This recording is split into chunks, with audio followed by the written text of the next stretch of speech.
Hello guys, welcome to another video of stock market friends. Bill Rise Industries Limited guys, this एक upcoming IPO जो कि आज के दिन ओपन होने जा रहा है। जानेंगे complete answer, business model, financial condition, performance, GMP कितना चल रहा है, लिस्टिंग कितना मिलेगा, अप्लाई करें या फिर नहीं। और गाइस अभी अगर देखा जाए तो रिसेंटली जो है बहुत सारे मेन बोर्ड, ये जो आईपीओ है ये मेन बोर्ड आईपीओ अब मार्केट में गाइस रिसेंटली जो है मेन बोर्ड बहुत सारे आईपीओ वगैरह ओपन हो रही है। जो कि कल के दिन एक आईपीओ ओपन हुआ था, बुराना इंडस्ट्रीज आपको एक आईपीओ ओपन किया था, और आज के दिन वापस से बिल राइज आईपीओ ओपन हो रही है। और फिर से नेक्स्ट वीक गाइस बहुत सारे जो है सो आईपीओ ओपन हो रहा है। जैसे 26 को लीला होटल्स ओपन हो रही है, 27 को प्रो स्ट्रैम इन्फो सिस्टम्स, बहुत सारे आईपीओ से गाइस मेन बोर्ड में ओपन हो रहा है। मतलब कि अब यहाँ से देख सकते हैं गाइस कि आप जिस तरह से सीजन था आईपीओ का, सितंबर तक जो सीजन था, सितंबर जिससे पहले जो सीजन था जब मार्केट क्रैश हो उसके बाद पहले जब सीजन था आईपीओ का, अब वो वापस से बढ़ता हुआ देखने को मिल रहा है। तो हम लोग चाहेंगे इसका कंप्लीट आंसर, बिजनेस मॉडल। चलिए फ्रेंड्स वीडियो स्टार्ट करते हैं। तो गाइस आईपीओ जो 21 मई ओपन हो रही है, आज के दिन 23 मई क्लोज किया जाएगा। 3 डे आईपीओ, 5 रुपीज़ का फेस वैल्यू, 85 to 90 रुपीज़ पर शेयर की प्राइस बैंड, 166 शेयर्स की लॉट साइज, 2150 करोड़ का इशू साइज जो कि 23 करोड़ 88,88,888 शेयर्स का इशू किया जा रहा। फुल्ली फ्रेश इशू आईपीओ है। Book build issue IPO NSC और बीएससी दोनों में लिस्टेड किया था, करने जा रही है। अलॉटमेंट डेट रखा गया 26 मई का, 27 मई रिफंड रिलीज किया जाएगा, शेयर्स डीमैट अकाउंट में क्रेडिट होगा। 28 मई लिस्टिंग डेट रखा गया है। यहाँ पे रिटेल ओनली 1 लॉट अप्लाई कर सकते हैं, 166 शेयर्स मिलेंगे। एचएनआई मिनिमम 13 लॉट अप्लाई कर सकते हैं, 2158 शेयर्स मिलेंगे। Small HNI minimum 14 lot 2324 shares मिलेंगे। मैक्सिमम 66 लॉट 10,966 शेयर्स मिलेंगे। और big HNI minimum 67 lot apply कर सकते हैं, 11,122 शेयर्स मिलेंगे। गाइज यहाँ पे अगर और मैक्सिमम अपने बजट के अकॉर्डिंग अप्लाई कर सकते हैं। कंपनी के प्रमोटर है श्रीकांत शंकर बाड़वे और सुप्रिया श्रीकांत बाड़वे और सुमेध श्रीकांत बाड़वे इसके प्रोमोटर है, जो कि प्री इशू होल्डिंग 99.81% का होल्डिंग देखने को मिल जाएगा। ऑफर दिया गया QIB 50%, HNI 15%, रिटेल 35% का ऑफर दी गई है। अगर हम इसके सब्सक्रिप्शन की बात करें, प्रोमोटर होल्डिंग है गाइज 99.8% का होल्डिंग देखने को मिल जाएगा। अब यहाँ पे अगर हम बात करें बिजनेस का, 1988 में इनकॉर्पोरेट किया गया था, जो कि ये कंपनी ऑटोमोटिव शीट मेटल और कास्टिंग पार्ट्स का, polymer components, suspension, mirror system, specifically जो है 2 व्हील, 3 व्हील, 4 व्हील पैसेंजर और कमर्शियल व्हीकल्स के लिए जो ये सब प्रोडक्ट होती है इसका मैन्युफैक्चर कंपनी करता है, जो कि एक तरह का ऑटोमोटिव कंपोनेंट मैन्युफैक्चरिंग कंपनी। ये जो कंपनी है बिल राइज इंडस्ट्रीज, ये इंडिया में ऑटोमोटिव कंपोनेंट मैन्युफैक्चरिंग करता है, मतलब कि जो ऑटोमोबाइल के जो कंपोनेंट्स होता है उसका मैन्युफैक्चरिंग करती है। और ये जो सो सेफ्टी क्रिटिकल सिस्टम्स की डाइवर्स रेंज को ऑफर भी कर रही है। इसका मैन्युफैक्चरिंग कंपनी, जो कि ये मैन्युफैक्चरिंग कंपनी है इंडिया में, जो कि diverse range of safety critical systems, other engineering solutions, जो कि 2 wheeler, 3 wheeler, 4 wheeler, commercial vehicle और एग्री व्हीकल्स के लिए मतलब कंपनी जो मैन्युफैक्चर करती है। प्रोडक्ट पोर्टफोलियो में इंक्लूड है metal chassis system, polymer components, suspension systems, body in white components और एग्जॉस्ट सिस्टम्स। कंपनी का कस्टमर की बात करें तो इसमें Bajaj, Honda, hero, Jaguar, JLR, royal Enfield, VE commercial vehicles, Tata Motors और महिंद्रा जैसी बड़ी बड़ी नामी कंपनी जो है सो इसकी कस्टमर्स है, जो कि इनके पास आते हैं, ऑटो की कंपनी के पास आते हैं ऑटोमोटिव कंपोनेंट को खरीदने के लिए। और अगर हम बात करें कंपनी के 30 जून के according total 27 OEM total global level पर जो सर्विस दे रहा है, मतलब कि जो ऑटोमोटिव कंपनीज़ है 27 OEM ऑटोमोटिव कंपनीज़ है जिसको सर्विस दे रही है। और इस्टेब्लिश कर चुका 15 मैन्युफैक्चरिंग फैसिलिटीज़ का 8 अलग अलग इंडिया के 8 अलग अलग स्टेट्स, जो कि 9 सिटीज़ में है। 8 स्टेट्स में 9 सिटीज़ है, जिसमें इसका 15 मैन्युफैक्चरिंग फैसिलिटीज़ है। स्ट्रेंथ की बात करें तो डिस्टिंग्विश्ड मार्केट लीडर है हाई ग्रोथ फील्ड में, जो कि precision seat metal pressing fabrication का, जो कि विद इन लार्ज और ग्रोइंग ऑटोमोटिव कंपोनेंट इंडस्ट्री में।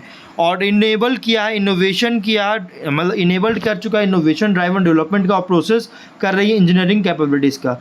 वर्टिकली इंटीग्रेटेड मैन्युफैक्चरिंग फैसिलिटीज़ है, जो कि ऑफर कर रहा है डाइवर्स रेंज ऑफ प्रोडक्ट्स का। और अगर हम बात करें कंपनी का लॉन्ग स्टैंडिंग कस्टमर रिलेशनशिप बनाया है, जो कि डेवलप कर चुका है थ्रू ईयर्स ऑफ कोलैबोरेशन के साथ, मतलब कोलैबोरेशन के सालों के कोलैबोरेशन के साथ और वैल्यू एडिशन के साथ थ्रू जो है so long standing customer relationship किया है। Largely EV agnostic product portfolio है, स्ट्रेटजिकली पोजीशन किया है स्केल में टैंडम में स्केल के साथ, जो कि स्केल पर टैंडम में स्केल पर जो सो मतलब कि स्ट्रेटजिकली पोजीशन बनाया है बर्गियोनिंग इलेक्ट्रिक व्हीकल मार्केट में इंडिया में, और एक्सपीरियंस्ड प्रोमोटर्स और मैनेजमेंट टीम है। फिनांशियल की बात करेंगे तो 22 में 5196 करोड़ का एसेट्स था और अभी ये 6587 करोड़ का एसेट्स, जो कि लगातार इंक्रीज करता हुआ देखने को मिल रही है। अब नेटवर्थ अगर बात करेंगे तो 1734 करोड़ का था और अभी ये 2577 करोड़ का। रिजर्व्स था 1715 करोड़ का, अभी ये 2252 करोड़ का। डेट था 2598 करोड़ का, अभी 2600 करोड़ का डेट है। देखिए डेट कंपनी का जो है 23 में बहुत ज़्यादा रिड्यूस हुआ था, लेकिन उसके बाद वापस से डेट कंपनी पर इंक्रीज करता हुआ नजर आया। डेट कंपनी पर थोड़ा ज़्यादा देखने को मिल रहा है, इंक्रीज करता हुआ देखने को मिल रही है। रेवेन्यू प्रॉफिट की बात करें 5410.7 करोड़ का रेवेन्यू है, 307 करोड़ का प्रॉफिट 22 में, और 23 में 6620.8 करोड़ का रेवेन्यू है, 356 करोड़ का प्रॉफिट है। 24 में 17555 करोड़ का रेवेन्यू, 352.7 करोड़ का प्रॉफिट। 9 मंथ्स में 6064.7 करोड़ का रेवेन्यू है, 245.5 करोड़ का प्रॉफिट है। फिनांशियल अगर देखा जाए तो कंपनी का जो फिनांशियल है बहुत तेजी से इंक्रीज करा है, लेकिन हाँ 24 में कंपनी का जो बॉटम लाइन थोड़ा सा सफ़र करता हुआ नजर आया, थोड़ा सा सफ़र किया बॉटम लाइन 24 के फिनांशियल ईयर में, क्योंकि ऑटोमोटिव कंपोनेंट्स का जो थोड़ा सा एक सफ़र करता हुआ देखने को मिलता था, एक डाउनफॉल देखने को मिला था, डिमांड थोड़ा कम हुआ था 24 के फिनांशियल ईयर में, जिसके कारण कंपनी का 24 के प्रॉफिट में इंपैक्ट पड़ा, और एक्सपेंस कंपनी का बहुत ज़्यादा किया गया था, एक्सेप्शनल आइटम्स में वगैरह में बहुत ज़्यादा एक्सपेंसेस हुआ था, मटेरियल कॉस्ट में एक्सपेंस हुआ था, इन्फ्लेशन ज़्यादा होने के कारण, जिसके कारण कंपनी का प्रॉफिट जो है सो 24 में डाउन देखने को मिला। लेकिन 9 मंथ में वापस से कंपनी इंक्रीज करता हुआ नजर आ रही है।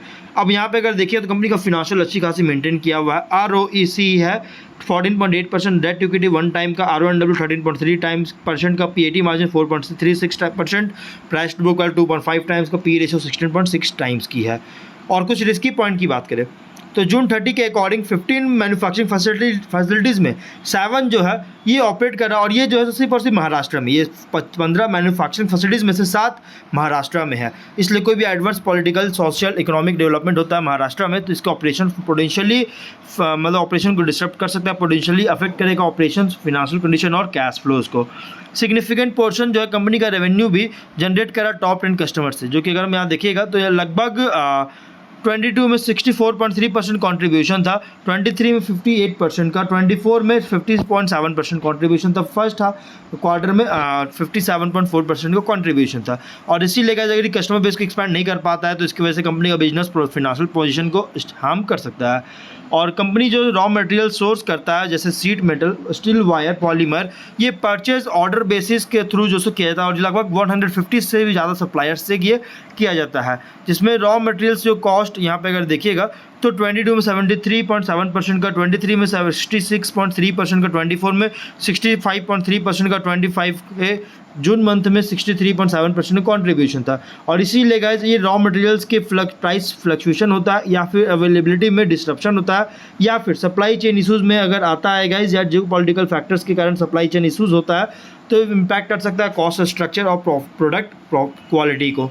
सिग्निफिकेंट पोर्शन जो है ये परचेज किया जा रहा है टॉप 10 सप्लायर्स पर कॉन्सेंट्रेटेड इसका परचेज, जिसके कारण यहाँ पे कंट्रीब्यूशन देखिएगा तो 22 में 55% का, उसके बाद 44.4%, उसके बाद 37% का, उसके बाद 47.9% का। और इसीलिए कोई भी बिजनेस में अगर लॉस होता है एक या उससे ज़्यादा सप्लायर्स में तो एडवर्सली अफेक्ट कर सकता है बिजनेस ऑपरेशंस और प्रॉफिटेबिलिटी को बेलराइज इंडस्ट्रीज़ का। कंपनी का बिजनेस भी जो है सब्जेक्ट है सीजनल फ्लक्चुएशंस के कारण, जैसे ऑटोमोटिव कंपोनेंट्स टिपिकली मतलब अगर देखा जाए तो ऑटोमोटिव कंपोनेंट्स जो होता है इसके मतलब कि डिमांड पर बहुत ज़्यादा डिपेंड करता है, क्योंकि देखिए ये सीजनल बिजनेस करता है। कैसे देखिए ऑटोमोटिव कंपोनेंट्स क्या होता है, फेस्टिव सीजन में, वेडिंग सीजन में क्या होता है, बहुत तेज़ी से उसका सेल हाइक पे चला जाता है, जिसके कारण गाइज उसके नंबर्स इंक्रीज होता है, और जब उसके सेल्स हाइक होंगे तो ऑब्वियस ही बात है गाइज उसके कंपोनेंट्स जो उसमें लगाए जाते हैं कंपोनेंट्स वो भी डिमांड में बढ़ेंगे, और इसी कारण से इसका कंपनी का जो है अच्छी खासी ग्रोथ देखने को मिलेगा। और ये चीज़ जो है इम्पैक्ट कर सकता है सीजनल बिजनेस है गाइज ये कंपनी का। और इसीलिए जैसे सितंबर और अक्टूबर में, और ये 2 महीना इसलिए होता है क्योंकि इसमें दिवाली सीजन आता है, जिससे अगर हम बात करें तो हिंदू रिलीजन में क्या होता है कि दिवाली सीजन आते हैं, बहुत सारे फेस्टिवल वगैरह आता है, नवरात्रि वगैरह आते हैं, तो इसमें क्या होता है सेल वगैरह बहुत ज़्यादा इंक्रीज़ होता है, जिसके कारण कंपनी को जो सो यहाँ पे अगर देखा जाए तो जो डिमांड है इसके फ्लक्चुएशन में अगर कोई एड्रेस वगैरह होता है, इसको इनेबिलिटी होती है तो अफेक्ट कर सकता है बिजनेस और फिनेंशियल कंडीशन को। इसके अलावा कंपनी का जो सिग्निफिकेंट पोर्शन ऑफ रेवेन्यू भी जो है सो ऑटो कंपोनेंट्स के जो सो सेल से आता है, जो कि टू व्हीलर व्हीकल के लिए होती है।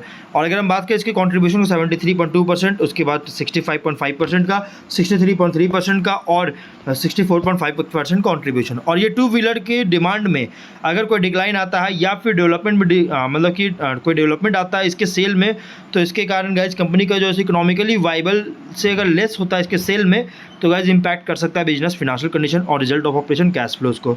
इसके अलावा कैश फ्लो भी नेगेटिव देखने को मिल चुका है। आप यहाँ पे पढ़ सकते हैं गाइज नेगेटिव कैश फ्लो कहाँ पे हुआ है, और ये अगर होता है गाइज तो इसकी वजह से लिक्विडिटी फेस करना पड़ सकता है, चैलेंजेस फेस करना पड़ सकता है फ्यूचर में। कंपनी सब्सिडियरीज जो है तो लीगल प्रोसीडिंग्स में इन्वॉल्व है, criminal, tax, extrajudiciary, regulatory, civil matters में। इसके कारण गाइज डेट्रीमेंटल कर सकता है बिजनेस प्रॉस्पेक्ट्स को। और यहाँ पे अगर देखें तो इंटरनेशनल मार्केट से जो है रेवेन्यू जनरेट कर रहा है ऑस्ट्रिया, स्लोवाकिया और यूके से, जो कि यहाँ पे कॉन्ट्रीब्यूशन आप देख सकते हैं गाइज। और इसीलिए अगर ये complex management, legal, tax, regulatory requirements होता है इन मार्केट्स में सब्जेक्ट टू होता है, और इसीलिए गाइज ये जो इवॉल्व होता है और अलग अलग इंटरप्रिटेशन जो है इसके थ्रू, और नॉन कॉम्प्लायंस जो है उसके सैंक्शन, शट डाउन और डिले वगैरह जो है लीड कर सकता है, रेगुलेटरी अप्रूवल्स को ऑब्टेन करने में डिले कर सकता है, जिससे बिजनेस ऑपरेशन को अफेक्ट कर सकता है। और ये कोई इसके अलावा फॉरेन एक्सचेंज रेट फ्लक्चुएशन का भी एक्सपोजर होने का खतरा हो सकता है, जिससे इसका फिनेंशियल परफॉर्मेंस को इम्पैक्ट कर सकता है। 30 सितंबर के अकॉर्डिंग अगर हम बात करें तो इस पर बहुत ज़्यादा फिनेंशियल इंडेटनेस है, 2588 करोड़ का। अगर इसको रीपे नहीं कर पाते तो फिनेंशियल पोजीशन को भी हार्म कर सकता है।